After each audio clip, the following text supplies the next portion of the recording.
Hi everyone, I'm getting really guided to give this message. I've had this message for a while. I've been kind of sitting on it, not knowing whether, this is something that needed to be broadcast or not, but it is an awakening. I'm hearing it is an awakening. It is part of fate at this time, your fate at this time, to know that you are part of a group of people who have been through something within the last 2 years, some kind of heartbreak, some kind of dark night of the soul situation that has been very, very, very difficult and led you to question yourself and your place in this world and your relationship to others. I heard several times over. And it's no coincidence. Spirit wants you to know that it's no coincidence that you have been through this at this time, at the same time as the earth, society and culture is also transforming, also undergoing a massive shift, a massive awakening, a massive transformation of questioning. Okay, and so it's no coincidence that your experience is mirroring the collective experience. You are very connected energetically to this big transformation, to this big shift. Spirit really wants you to know that whatever you've been through or in the last few years, you're not alone, because there is a group of people who have been through something very similar and are coming into an awakening that other people are not. Other people have awakened in a similar way, but at a different time. This is your time. There is something very significant about your experience happening during this time. And Spirit also wants to tell you that it's been exceptionally difficult for you to go through this group to go through this at this time. I'm seeing this wave of wild horses is what I'm getting. Okay, this wave of wild horses to go through this at this time, because we are in a time in which time itself is slowed down, it's stretched out. There's a lot of stuff going on in the world that is very difficult. It's very hard. There's a low level anxiety, or sometimes a high level anxiety and stress that is flowing through the collective current, regardless of what people have been through. And then to go through whatever you've been going through in the last 2 years, which is, I'm talking to a group of people who have been through something like life altering that's really cracked open their heart. To go through that as the same time that this is happening in the collective, in the world, is very, very significant. It's very difficult. It's one of the most difficult trials, I'm hearing, one of the most difficult trials for a human being to go through, because there is a real sense of feeling alone. There's a real sense of unknowingness. Okay, when you go through whatever you've gone through, it's hard to envision the future. It's hard to envision what's going to come next and how to get there. But then when you go through whatever you've been through in this state that we are currently in as a collective, it's even more difficult to keep the faith, to have resilience, to hope for a better future, or to know, no, I got corrected, not hope, to know that there is a better future ahead of you. So your resilience, this group, this collective that's been through, this heartbreaking experience, this spiritual awakening in the most difficult way in the last couple years, this group, your resilience is foundational for the transformation that is about to occur in our world. It is foundational. You are the pillars, you are the strength, you are the foundation, not just for yourself, but for others as well. You are learning through your own experiences things that you don't even realize, things that are going to be gifts for others. Okay? Yes. Now, before I started, I was guided to pull out some quotes here from this bucket of quotes from that free reading. And I did pull out 3 quotes, and I want to read them to you. I just randomly pulled them. It matters not how straight the gate, how charged with punishment the scroll. I am the master of my fate. I am the captain of my soul. And you are the captain of your soul, and you are realizing this, but you're also the captain of a very large ship. Okay, a very large ship of energy that you are carrying with you on this stormy sea that we're in and that is about to come in some ways, okay? There's some toughness ahead for the collective, okay? What doesn't come out in the wash will come out in the rinse. There is no should when it comes to having feelings. They're a part of who we are. And I think that's what you're realizing as well. You're allowing yourself to feel all the difficult energies that you've been working with and that you've been feeling. You haven't been repressing anything. You've been letting things surface. It's been very, very difficult. And I keep just hearing resilience, resilience. You're so resilient. You are so beautiful. You are so loved.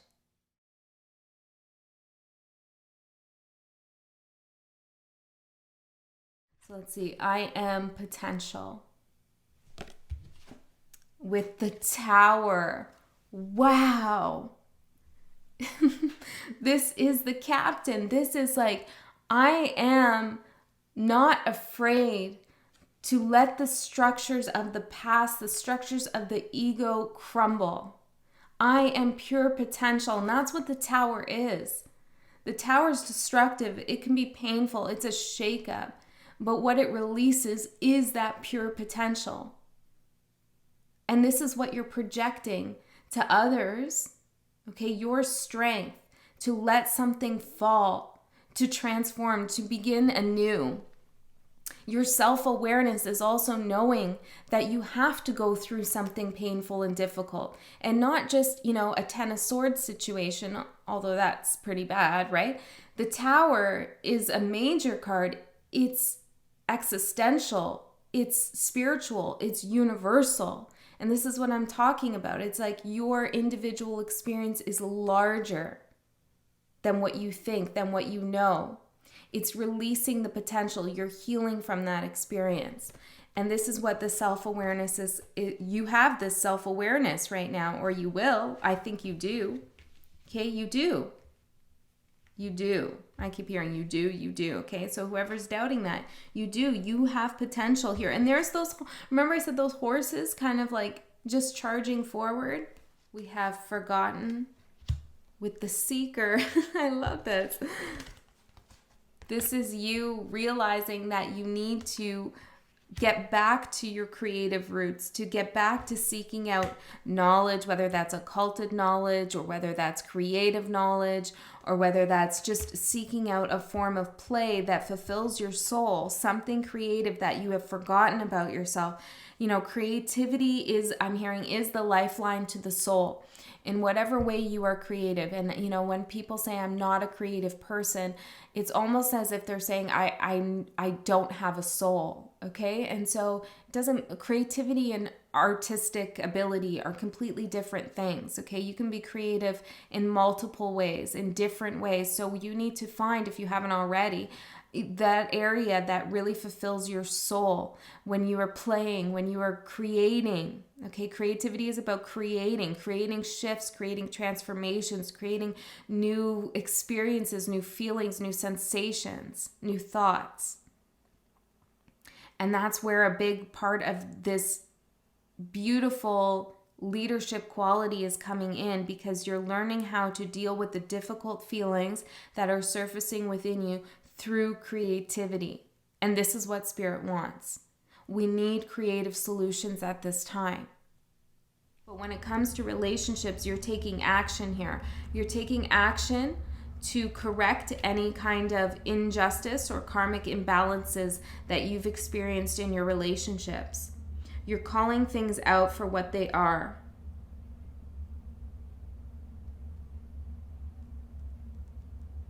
You're also realizing that justice personally will not be served without taking action in whatever way that means. And I feel like that means actively working through your own emotions, actively working through your own fears, rather than pushing them down. But I also feel like on a larger scale, because you are connected here to what's going on in the collective, no justice will be served, no balance will be manifested if nobody takes action.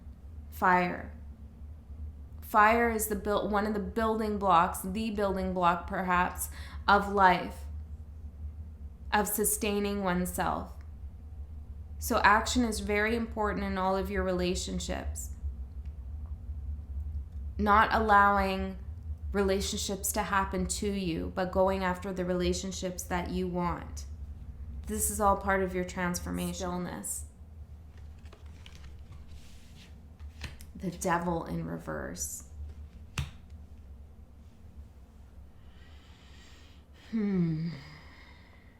Yeah.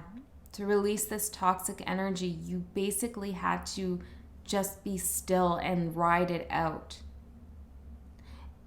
See, what's interesting about this reading is there's a real kind of teeter-tottering between action, like the tower and fire, and what else did we have here? Well, I guess that's it. Action, the tower and fire. It's like taking this into your own hands, taking control of the situation while allowing things to fall away naturally. So it's knowing when to act and when knowing to just be still and allow things to play out. Trust in the divine. And that's part of that I'm hearing the struggle, the resilience. That's part of why it's been so hard, is because you need to feel with your intuition when to act and when not to act. And sometimes it seemed very flip-floppy. Maybe you weren't progressing. Maybe you were going backwards because at times you were acting and then at other times you weren't acting. So it's like, what am I supposed to be doing here? Acting or not acting? You know, in my masculine energy or in my feminine energy, leading with the yin or leading with the yang, what am I supposed to do? And all along, Spirit wanted you to feel that you need to have that balance. You need to go back and forth. It's like, you know, the pendulum swings back and forth here to come into balance. So it's like you needed to go through those motions of acting and then not acting. And your massive transformation, your big moment here that kicked this all off, was releasing toxic energy by just being still, by not reacting, by not lashing out, by not forcing anything, by just being calm and finding that stillness within you no matter what chaos was happening around you. That's what allowed you to release the devil. And I think I've seen this, interesting. I think I've seen this on this channel. I think I've said this on the channel. It's like I forget what the exact wording is, but if you give the devil nothing to oppose, it will disappear, that energy. And you didn't give the devil anything to oppose. You know, you didn't fuel the devil. And whatever that means to you, whatever that devil energy is for you, you didn't fuel it. You trusted that you were okay and that you could just be still. It's a very, very big strength to be still in the face of this toxicity. It's very powerful. It's foundation. You have the hidden with the Queen of Swords.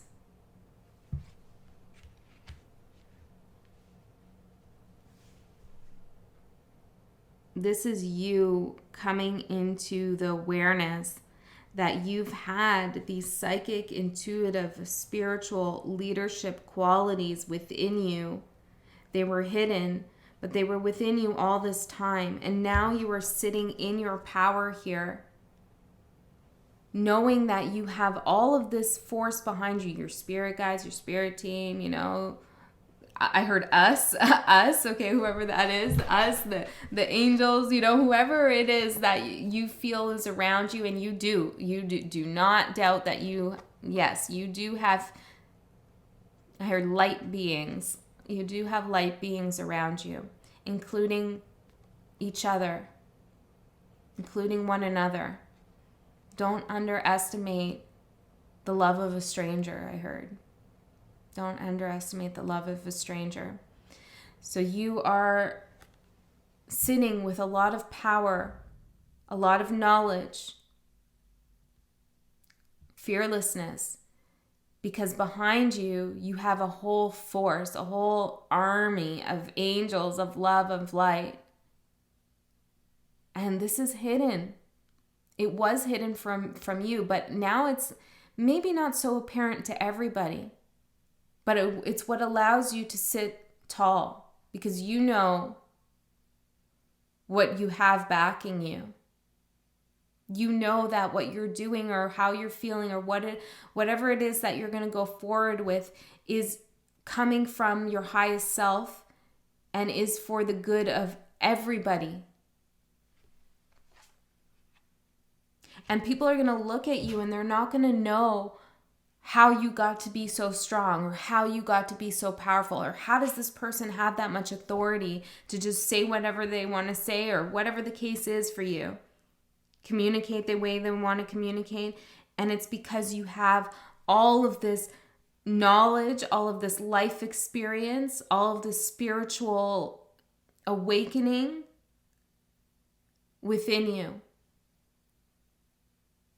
And people can sense that, although they might not know exactly what they're sensing. So we have Seeker with the 10 of Swords in reverse. This is you. It's also a card of humanitarian efforts. This is you helping others, seeking out those who, and I don't mean seeking out like knocking on doors necessarily, but it's you seeking out those who are coming from a 10 of Swords situation like yourself, but and connecting with them as your soul tribe, you know, because you're on the same spiritual path, but it's also you seeking out those who need your help and helping them. We have Myth with the 7 of Pentacles. I love this. This is the idea that, you know, you just have to wait for things to happen. Maybe things aren't going to grow. It's like a very dissatisfied energy. This is how I read the 7 of Pentacles. It's like, oh God, I spent so much time working on something and like nothing's really coming out of it. I'm not very happy about it. It's like that energy that you have within yourself, that nothing's ever going to come out of what you're doing, or things are never going to progress, or things are never going to get better. You're realizing that this is a myth. You're transcending that idea of just settling. You're transcending the idea of settling. You're not allowing yourself to self-sabotage with this idea that I'm just going to, whatever, there's nothing else out there for me. I'm just going to go with the status quo, or, you know, I'm not worthy of this, that, or the other, or I don't have the skill to do this, so why am I even trying? No, you're transcending all of those thoughts here. You're dreaming much bigger. You're also realizing that your dreams can be fanciful. They can be huge. They can be so kind of like optimistic and dreamy, and you don't have to be a realist, whatever that means. The bigger you dream, the better it feels. That's part of the transcendence. Remember that the world is a perception. You know, when you die, the world ceases to exist for you, and, you know, everything is coming out of your your little head and soul, you know? So the bigger you can see, the more you can dream, the bigger your universe and world will be. The more potential it has, the more opportunities, the more realist you get. And I'm not saying anything's wrong with realist, but in this context, I feel like it's limiting. You narrow things down, like, no, I can't do this, I can't do that, because I don't have that, and I don't have this. You start to narrow your world down into something very limiting, and that's what you're transcending. I love you so much, and I wish you all the best. I'll see you next time.